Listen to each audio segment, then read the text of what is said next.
এসো হে বৈশাখ এসো এসো। বেশ নাচতে নাচতে যাচ্ছিস যে বড়। আরে বাংলা ক্যালেন্ডার দিদি, অনেকদিন পরে দেখা, ভালো আছো তো? আর ভালো, আমি হলাম গিয়ে বাংলা ক্যালেন্ডার, আমি আর ভালো থাকবো কি করে বল? কেন, কি হয়েছে বাংলা ক্যালেন্ডার দিদি?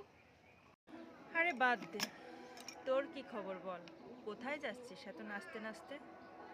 জানো না, কাল তো পহেলা বৈশাখ, তাই তো একটু পার্লারে যাচ্ছি, নিজেকে একটু ভালো করে সাজাতে হবে না?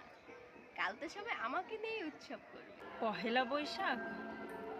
বর্তমান পহেলা বৈশাখ তো ওই কিছু ফটো, কিছু রিলস, এগুলো নিয়েই বর্তমান পহেলা বৈশাখ।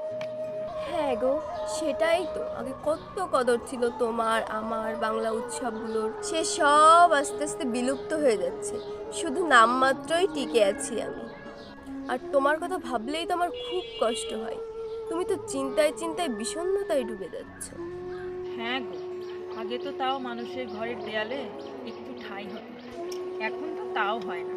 বাংলা ক্যালেন্ডার ছাপানো কোম্পানিগুলো লস খেতে খেতে এখন বাংলা ক্যালেন্ডার ছাপানো বন্ধ করে দিয়েছে। আমার আর কোনো অস্তিত্ব রইল না রে পহেলা বৈশাখ। মন খারাপ করো না বাংলা ক্যালেন্ডার দিদি, তোমার মতো অবস্থা আমারও হয়ে এসেছে প্রায়। বাংলা সংস্কৃতি তো ধীরে ধীরে বিলুপ্ত হয়ে যাবে।